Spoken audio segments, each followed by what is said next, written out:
very important pathway is the NADH from the cytosol, but you have to remember, this is a very important concept, you have to remember that the NADH itself, there is no specific channel for an NADH to be directly moving from the cytosol to the mitochondria. It has to be shuffled through the electron. So the electron has to be shuffled into the mitochondria of the NADH through the two different pathways. And we will discuss that a little bit more in the next hour. So this is one you have to remember, that the FAD in these glycerol 3-phosphate dehydrogenase is the one that is in charge of transporting the electron from the NADH from the cytoplasm. Okay, so let's move on to the complex 3. So again, this is a huge complex and embedded across the inner membrane, and you can see that these huge complex is actually forming as a dimer.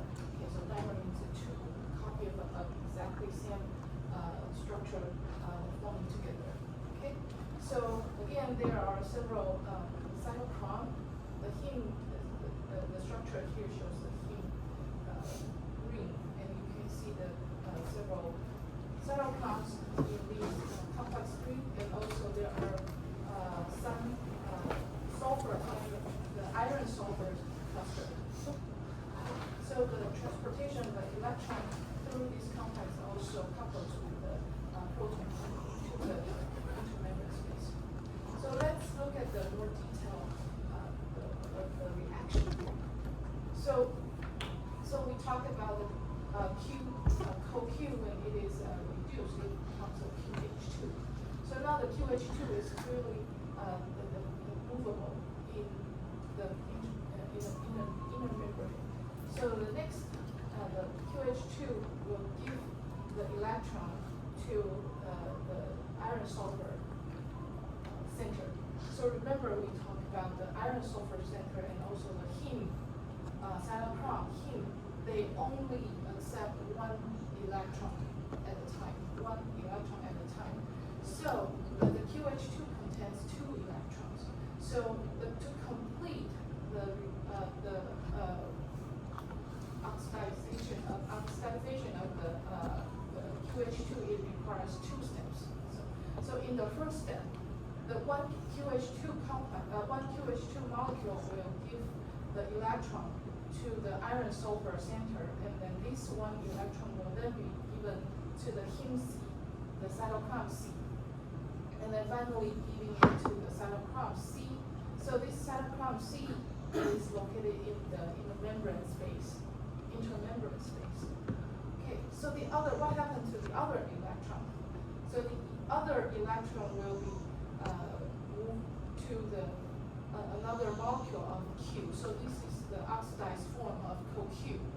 So this oxidized form of CoQ now receiving 1 electron will become the semiquinone.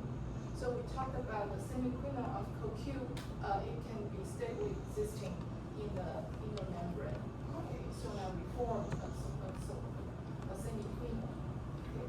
So in the second step, now we have another molecule of QH2, and this QH2 again will donate 1 electron to the iron sulfur center, and then go into the cytochrome C in the intermembrane space.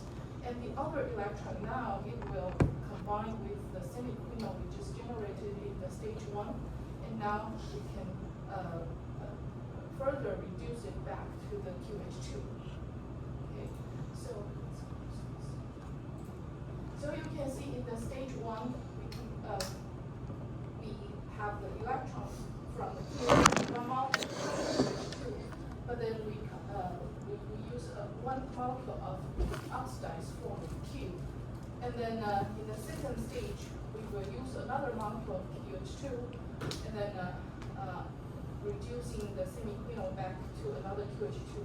So if you look at the equation down here, you will see that the overall we only use 1 QH2, and then we generate 2 reduced form of cytochrome C.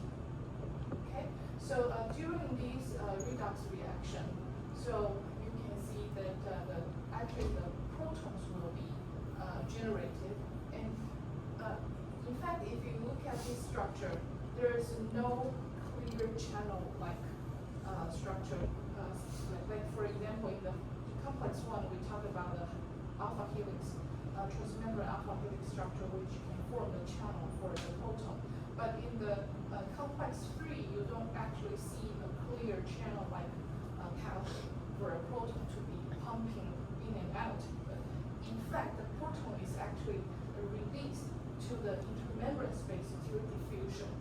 Okay, so after the QH2 complete the redox reaction to giving up the electron to the cytochrome C, the two proton will be generated, and then using the diffusion kind of a mechanism to release the proton into the intermembrane space.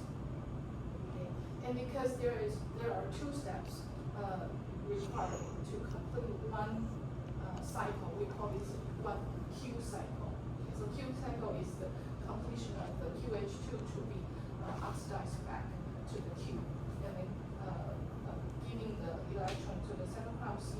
You will see there are actually a total of 4 protons to be released into the intermembrane space. Okay. So if I ask you how many protons are released into the intermembrane space through the complex 3, the answer will be 4. Okay, now we have the cytochrome C, which we also mentioned in the last lecture. We said that this cytochrome C is also mobile. It can freely diffuse in the intermembrane space. So next, it will go to the complex 4. So this complex 4 is also a huge complex, and it's very, very highly conserved between the bacteria and the multicellular organisms. And you can see that this huge complex, there are also several electron carriers. And these electron carriers also contain a lot of the thin structure, and there is one we have not talked about it. And this is the copper tone, the copper. So this blue circle is the copper, and which can also accept electron. Okay. And to accept the electron, also only one electron at a time. Okay, so the overall heme and the copper together, we call it the heme copper center, or the iron copper center. So let's look at the cartoon here. So the cytochrome C comes from the intermembrane space, and now it will give the electron to the first copper center, and then giving up to the two hemes in the other center part, and then to another copper center. So the copper and the heme structure now it is called the iron copper center. So the pathway I listed here on top is the pathway for the electron to be going through from the cytochrome C to the oxygen. Okay, so these final step, the electron will be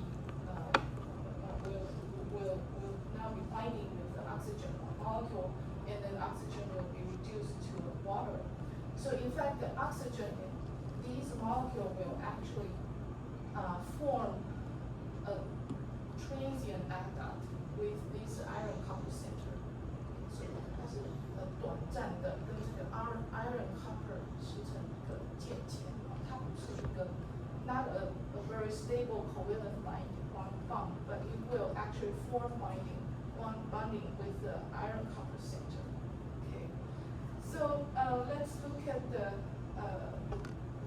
figure B, and you can see the oxygen molecule actually when it binds to the iron copper center, it will first receive an electron and then form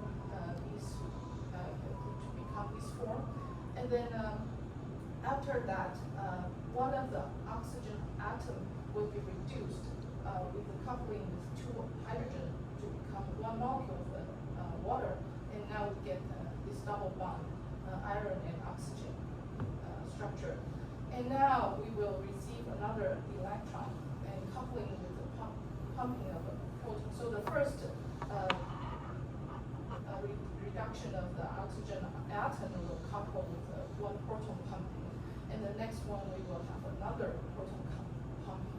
Okay, and then finally, these hydroxy group will be further reduced to another molecule of the water, and then coupling with another two protons pumping, and then coming back to these three positively or two positively charged iron copper, and then finally receiving two more electrons to go back to this original state. Okay, so to complete one molecule of the oxygen to be reduced to water, how many electrons are required? Actually, 4. We require 4 electrons to complete one molecule of the oxygen to be completely reduced to the water. So you can see here there is only one molecule of O2 and requires 4 electrons. Okay. So therefore, in the figure A here, this figure shows 4 molecules of reduced form of cytochrome C. This comes from so we will require 4 molecules of reduced cytochrome C to be able to reduce one molecule of oxygen, and now we will get 2 molecules of water. Okay. But don't get confused. So because this figure is trying to give you the entire picture of how one molecule of oxygen is reduced, and therefore it shows 4 molecules of the cytochrome C.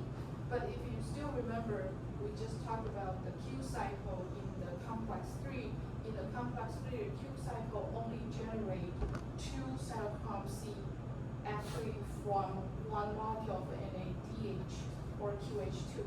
Okay, so we are talking about the QH2, and the QH2 will now donate 2 electrons to 2 molecules of cytochrome C. Okay, so let's take a look at the final. Okay, I will talk about the final equation later. Okay, so this illustration is just to show you how the one molecule of oxygen is reduced. Okay. So what is important here is that you can see this, like I mentioned, the oxygen is only transiently binding with this iron copper center. So it is highly possible that the oxygen may be released during this redox reaction.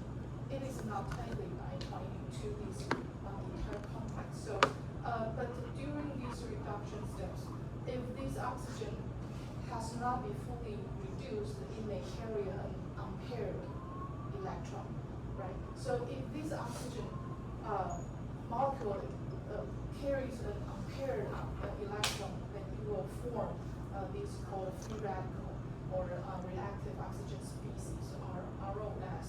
And these type of ROS are harmful for the cell because they carry the unpaired electron, and they would like to grab other proteins or other molecules electron. So this is for any type of organism that go through the electron transportation and acidic phosphorylation, the ROS generation is inevitable. So this is almost inevitable, not only through the complex 4. You can see this complex 4, it is very likely oxygen can release from this complex without being completely reduced. There's other possibility that we talk about the electron carriers that have to be transient between one electron carrier or 2 electron carrier in the entire transportation.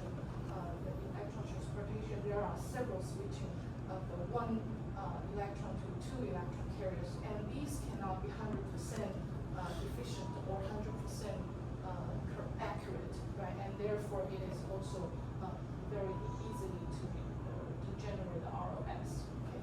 So let's look at these O2 with the unpaired electron is a superoxide.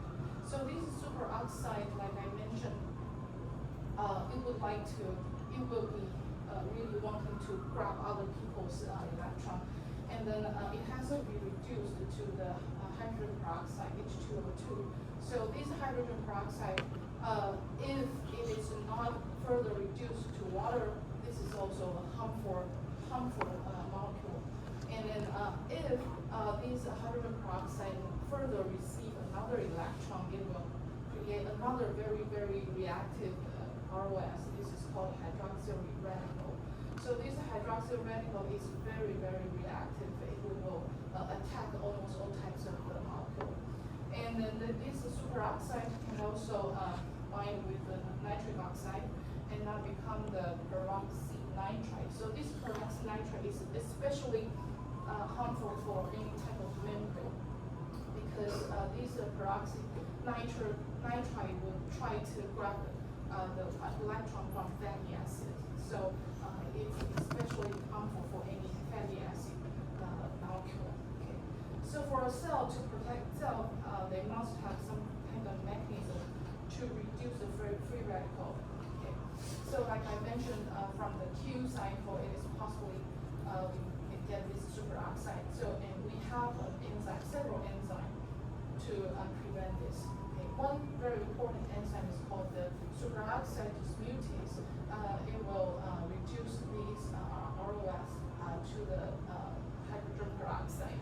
And hydrogen peroxide will have to be reduced to water by these glutathione peroxidase. Okay. So you may wonder, so who would donate the electron to reduce these superoxide? Okay. So a very, very important system in our cell to donate these type of electron to neutralize all these free radical is called the GSH system. Okay. The GSH, the G stands for the glutathione. So this is the glutathione molecule is the G. Okay, and you can see the SH is actually very similar to what we have learned code A. When you see the SH, this means this is a reduced form. Okay, this is a reduced form of the glutathione. And then two molecules of the GSH will give the electron to the the hydrogen peroxide, and then these two molecules of GSH will now form a disulfide bond between these two molecules and become GSSG. Okay, so the two molecules of glutathione forming disulfide bond, and now it's called GSSG. And now GSSG will have to be recycled back to the GSH. And then this enzyme is called glutathione reductase. And then where is the electron coming from? It is from the NADPH. Okay. So you have learned the glycolysis. There is a route going to the PPP pathway, right? So the PPP pathway is essential, is critical for a cell to maintain the level of the PD and in PDH, and then therefore to maintain the redox status. Okay. The redox status meaning we should have enough pool of NADPH to give the electron to reduce the GSSG back to the GSH. Okay. So the GSH system is not only important for the hydrogen peroxide, it also can help to reduce any protein that are harmed by this kind of ROS. For example, if there is a type of enzyme and it is possible intramolecular of this enzyme, it will form this such type of sulfide interaction and then become an inactive form. Now we can get the electron from the GSH to reduce it back to the active form. So this is the ROS, and then so basically uncontrolled accumulation of the ROS is very harmful for the tissue, and then a lot of disease, including the cardiovascular disease, cancer, or the neurodegenerative diseases. These are these can be resulting from this type of oxidative stress. And I just mentioned 3 different enzymes that are within our cell, like dismutase and catalase, to catalyze the hydrogen peroxide to the H2O or the peroxidase. We can also consume some kind of these antioxidant compounds such as the vitamin C or E, or we can also directly consume the CoQ. Okay. So we have finished up the electron transportation from complex 1 to complex 4, and now we are going to come back to this another example for the substrate channeling that we have talked about in the previous lecture. The PDH complex, the huge complex for the pyruvate oxidation. We also talked about the metabolome in the TCA cycle, the step 8 and step 1 and step 2, they form a huge complex. Same with this electron transport chain. And you can see the complex actually involves complex 1, 3, and 4. Okay, there is no complex 2 in this system. So we talk about the L shape of the complex 1, where the NADH comes from the tip facing the matrix, and the electron will be giving to the CoQ located in the inner membrane. So you can see this L shape, the part embedded in this inner membrane actually directly face with the complex 3. Okay, so complex 3 is where the Q is now oxidized again. So this is Q cycle where the Q cycle occurs. So the CoQ will now directly give it to the complex 3. And then the complex 3 will generate reduced form of cytochrome C. The cytochrome C is in the intermembrane space, right? So again, you can see this intermembrane space part is very close to the complex 4. So the cytochrome C will now directly enter the complex 4 and give the electron to oxygen. So these path is very closely facing to each other, and then therefore we can limit the production of RS. We can limit the error that could happen during the transport of the electron. Okay, so this complex, it says the ratio to form this huge super complex is 1, 2, and 1. But basically these 2 for the complex 3, it's actually because of the dimer. We talked about the complex 3 actually is formed through the dimers. Okay, so this is 1, 2, and 1 ratio. Okay, any questions for this part? So this is the final equation that we talked about. The first complex will pump 4 proton, and the complex 2, there's no proton pumping. And complex 3, that we talked about the Q cycle, there are 4 protons to generate into the membrane space. But you need to be careful about the complex 4. Here, it only shows you half of the amount of oxygen. Okay, so basically for electron from one molecule for NADH, because NADH carries 2 electrons, right? So if we use 1 molecule for NADH, we will generate 10 proton in the intermembrane space. So 4 plus 4 plus 2. Okay. All right, so we have finished up the electron transportation chain. Now we're going to go to the ATP synthesis. Okay. So this is the energy. This table shows you both the standard reduction potential. The standard reduction potential is 0, and also shows you on the right. This is the delta G. We talked about the equation between the delta G and the E0, and you can see the NADH when it's transporting the electron to the oxygen.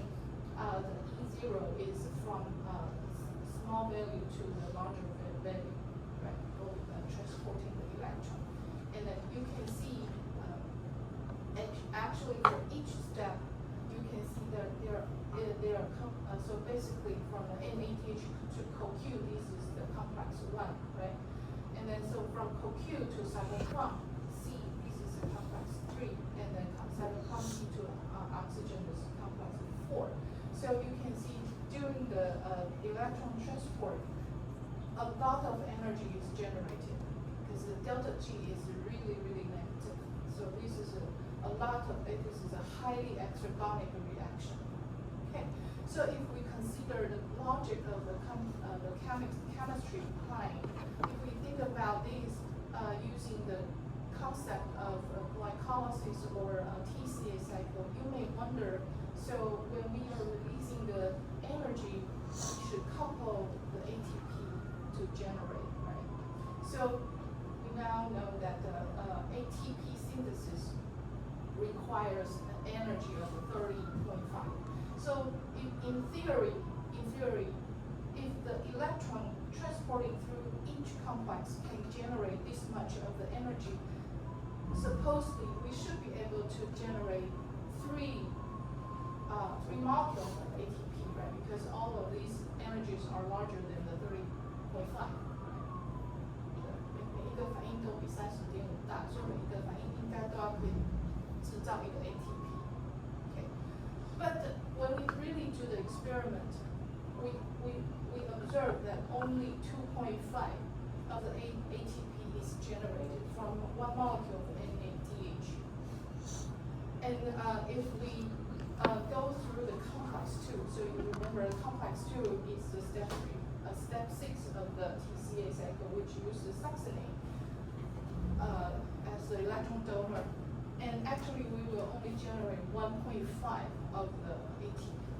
So here, the PO ratio is basically defined as how many ATP can be generated from one atom of oxygen. Okay, one atom of oxygen. How many ATP can be generated? So if you look at this equation here, this amount of ATP plus this amount of PI. PI stands for the phosphate inorganic phosphate.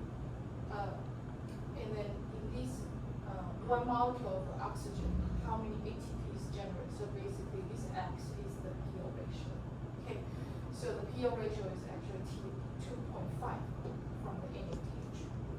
So how could it be uneven number? Okay, so we have to think about this again.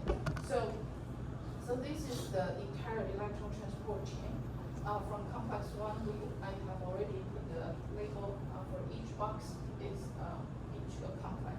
Okay, so like I mentioned, if the electron comes from the NADH, the entire PO going back directly to the oxygen will be 2.5, but from the succinate will only be 1.5. And so the coupling site is defined as whether ATP will be generated if the electron transported through this complex.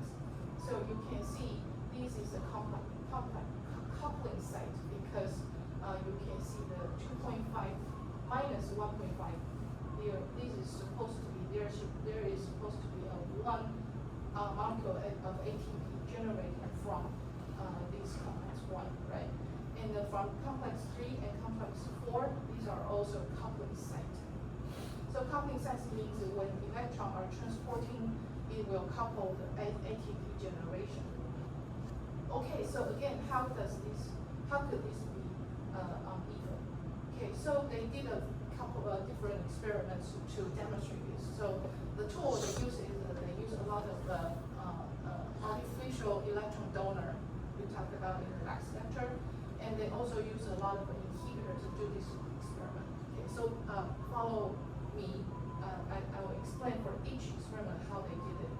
So for the first experiment, they added excess amount of this beta hydroxybutyrate. So this is an electron donor. Okay, this artificial electron donor excess amount, and also excess amount of the artificial electron acceptor. Okay, so this ferricyanide will be able to receive the electron from the complex 1 because of the standard reduction potential. 就是它的标准含电位，它会在差不多在这个 complex 1的再多一点，那它就会接受电子。Okay, so both compound are added excess amount, so forcing the electron to go through complex 1 only. Okay, so in this experiment, they measure the PO is 1. Okay, so this is consistent with a previous expectation that the 2.5 minus 1.5 is 1, right? Second experiment, they add, so now you please ignore the first experiment, okay? For the second experiment, they add excess amount of the ascorbate and these TMP, these are also the electron donor. And then now they check the PO equals 1. So demonstrating these coupling sites will generate 1 molecule of ATP. The complex 4 will generate 1 ATP. Okay. Now the third experiment, they use succinate. Okay. They use succinate, and then they add a lot of the exogenous, meaning they add a lot of outside originated cytochrome C, and these cytochrome C are all oxidized form. Excess amount of oxidized form of cytochrome C, and also they add a cyanide. So this cyanide is a toxin, and it will block the final step of the oxygen transport. Okay, so now the electron is forced to go through complex 2 to complex 3, and now not going to the complex 4, only going to the complex 2 and 3, and now the PO is 0.5. Okay, so these demonstrate that if the electron only goes through complex 3, 2 and 3 only equal to 0.5, and then finally the experiment 4, they similarly they add the succinate, they add the cytochrome C and the cyanide, but here they add another compound called antimycin A. So this antimycin A will block electron transport in the complex 3. Okay, so now the electron only goes from the succinate to CoQ. It will not enter complete the Q cycle. Okay, and the PO now is 0.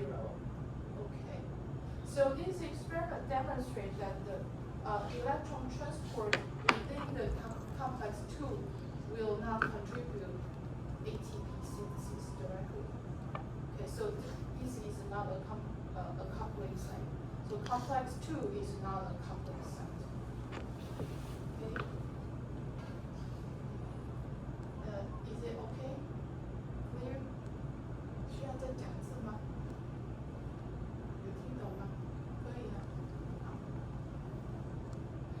Okay, so these are just the experiments to show you. So, so for these, from these experiments now we understand that the ATP synthesis is not a direct product of this redox reaction. So there must be some type of a different mechanism to push the ATP to be synthesis, and this ATP is not a directly chemical reaction product of this redox reaction. Okay, 就是电子在传递的过程当中，并不会直接把 ATP 做出来，它并不是化学反应的其中一部分。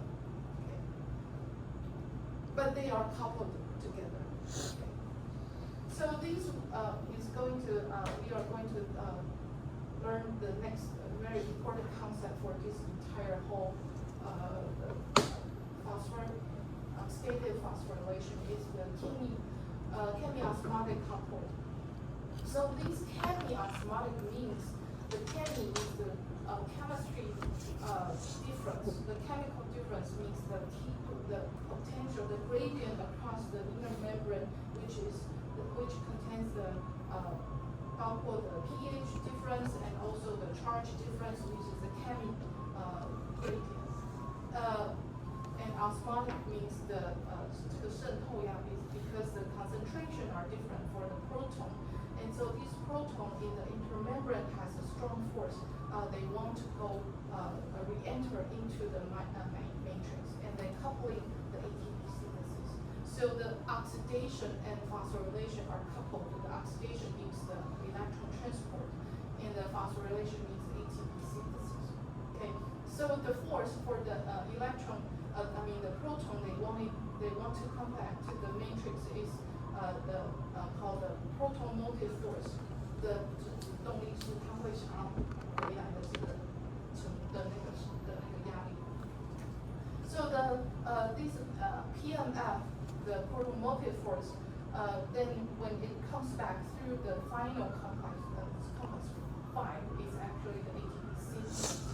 It will trigger the generation of the ATP. Okay, so this can explain how come we have an uneven number through each reaction, okay, each electron transport reaction. Okay.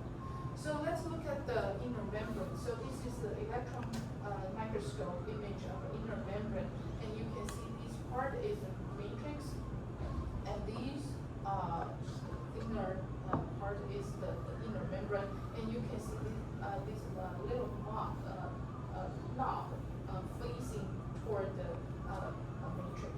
So these are the yellow part. These are the knob that we talk about. It's facing toward the matrix, and they found that when the scientists break down the inner membrane like this, they fractionated the inner membrane like pieces. They can still observe the electrons still transporting in this broken membrane.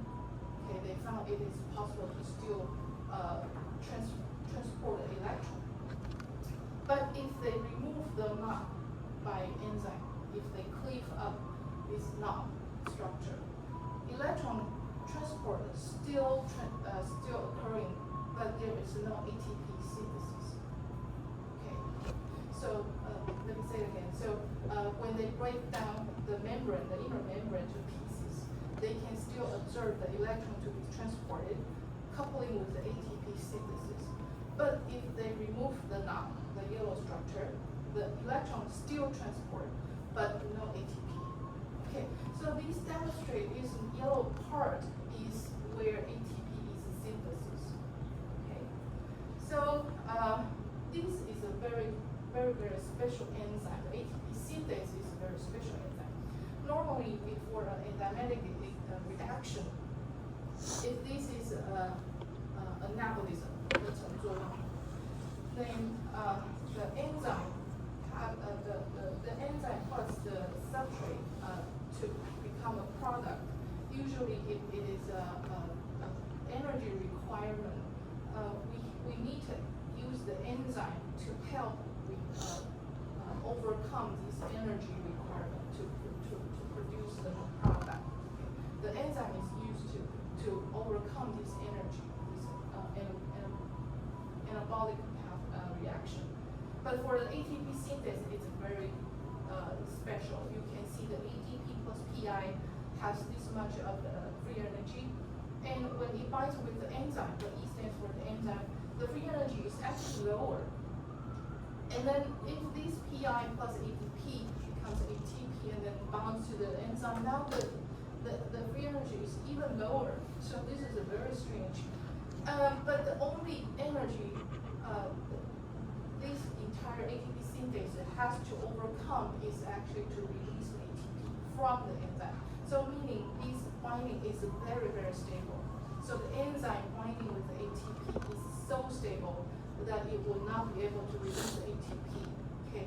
So for this enzyme to really push it out, the energy is to release the ATP to the solution. Okay. 所以就是它需要跨越一个能量，把这个 ATP 把它流出来。Okay. So this ATP synthase structure was resolved in the year 2000, and the scientists received the Nobel Prize because of this structure. And you can appreciate this is very complex structure, and it directly proves how this is happening. So you can see from this cartoon here. So this is the knob we talk about. The yellow part now is actually this part. Composed of alpha, beta, and gamma subunit, and with alpha, beta, and gamma in the 3 copies. Okay, so if you look at from to downside, you can see the alpha, beta, alpha, beta, alpha, beta. So it forms a hexamer. And then the gamma is in the center. Okay, the green part is the gamma subunit. Okay, so this gamma subunit is actually a long structure, like you can see here the green part. This long structure bind both the alpha beta and also another structure. This structure is called a C-ring. C-ring is directly embedded in the inner membrane. Okay, it forms a ring, and then the gamma structure is directly binding to this C-ring. Okay, and of course there is an anchor. This B subunit. This B subunit functions as an anchor to stabilize the knob and also the C-ring. Okay, so what exactly happened is that the alpha and beta subunit is where ADP and PI is binding and where ATP is formed. Okay, so the alpha and beta subunit with the three copies in these entire hexamer structure, you can see the cartoon here it purposely show you different color and also different shape of this alpha and beta to show you actually these alpha and beta undergoes conformation change throughout the entire cycle. Okay, so when it is loose, when this alpha beta conformation is loose, it allows ATP and PI to kind and bind, and then it will now change to a tight conformation, and then make the ATP to be generated within the alpha and beta complex. Now it will change to another open structure, and this open structure will allow the ATP to now release to the solution. Okay, so you can see the alpha and beta subunit, they do not rotate, they just change their conformation. They change their conformation to squeeze out, actually to force ATP to form and then squeeze it out. Okay, so how does this conformation change happen? Is driven by the gamma subunit. Okay, you can see this gamma subunit is located in the center, and this gamma subunit can rotate. So you can see when it rotates toward the alpha beta, and then it will create the force to squeeze it, and after squeezing the alpha and beta, the ATP will be pushed out, and then these gamma subunit will turn counterclockwise. Counterclockwise, and then it will next turn to the this right hand part side, and then now forcing this ATP to be pushing out, and then again, and at the same time, this loose part of the alpha beta will now become a tight conformation to form ATP, and then after the gamma rotated to this part, it will squeeze the ATP to be released. Okay. So you can imagine that these subunit is changing the formation because of the center gamma subunit rotating. And you can appreciate that from the complex structure here. You can see this gamma subunit is not symmetric. It's a symmetric structure. When it is rotating, it will push the interacting alpha or beta subunit. Okay, now you may ask, so how does the gamma rotate? How does the gamma rotate? So now we have to look at the C-ring here. So the C-ring is also the alpha helix structures embedded in the inner membrane. And you can see there isn't a real proton channel. So there is not a real channel for the proton to come in. Actually, these type of alpha helix, it has a glutamate on this alpha helix. And when the proton is coming from the p side, that means the intermembrane space where it is positively charged. So the proton comes in, it will bind with the glutamate. And we know that glutamate is negatively charged. You guys haven't learned protein, the amino acid, but glutamate is negative charged. Okay. So the proton binding to the glutamate will make this glutamate become neutralize its charge, and allow these alpha helix to now be able to move into the lipid bilayer. So the membrane is a lipid bilayer. This is a hydrophobic environment. So you have to be neutralized to be able to move into this lipid bilayer hydrophobic environment.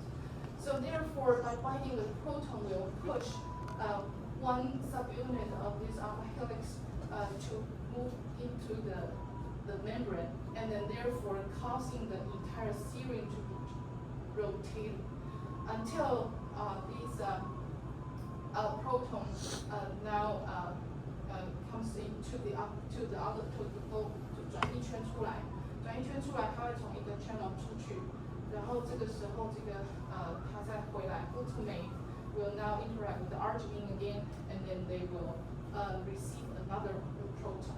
Okay, so this is how the proton is coming in and then driving the rotation of the serine. Okay, so after the serine, when the serine is rotating, it will also push the gamma to be rotated. So they actually did a very, very interesting experiment to actually observe this phenomenon. So the scientists used the cover slip. So this is glass cover slip, 盖玻片, and they fixed the alpha and beta subunit onto the cover slip, and of course the gamma, and then this is the serine.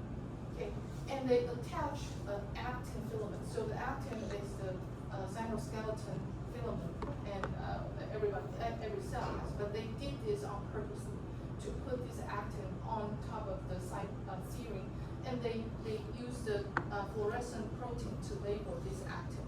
So this actin now become a fluorescent. So you can see this filament here. This is the actin. You can use the fluorescent microscope to observe this. Okay, and then everything is purified in vitro in the cover slip. So no cell or no mitochondria at all, just these proteins. And then they add ATP. When they add ATP, they can observe that the serine is rotating, and therefore you can see this anti-filament is going through to the different directions. Okay, so 有没有问题呢？这边？好，那我们下课时间嘛，我就播放这个影片了哈，那你们就自己观看。我不懂，serine这个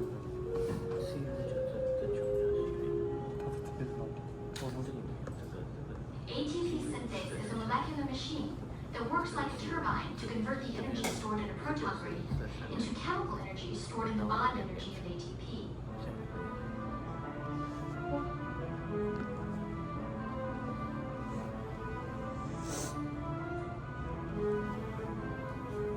The flow of protons down their electrochemical gradient drives a rotor that lies in the membrane.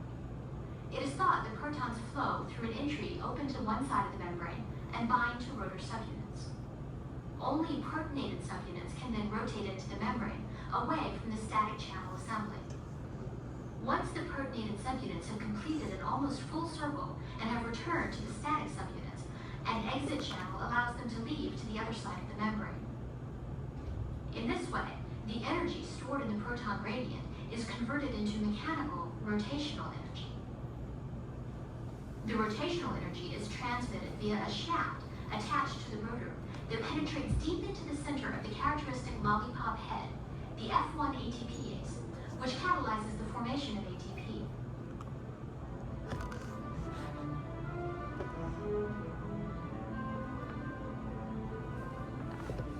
The F1 ATPase portion of ATP synthase has been crystallized.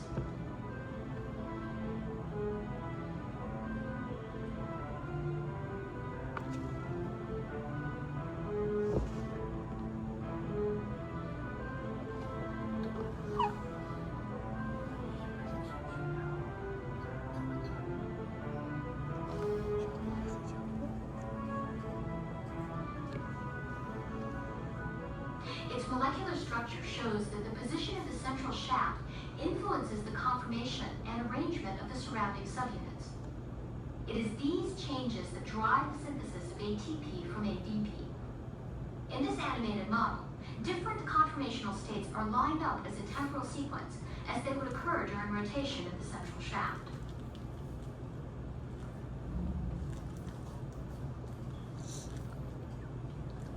Like any enzyme, ATP synthase can work in either direction. If the concentration of ATP is high and the proton gradient low, ATP synthase will run in reverse, hydrolyzing ATP as it pumps protons across the membrane.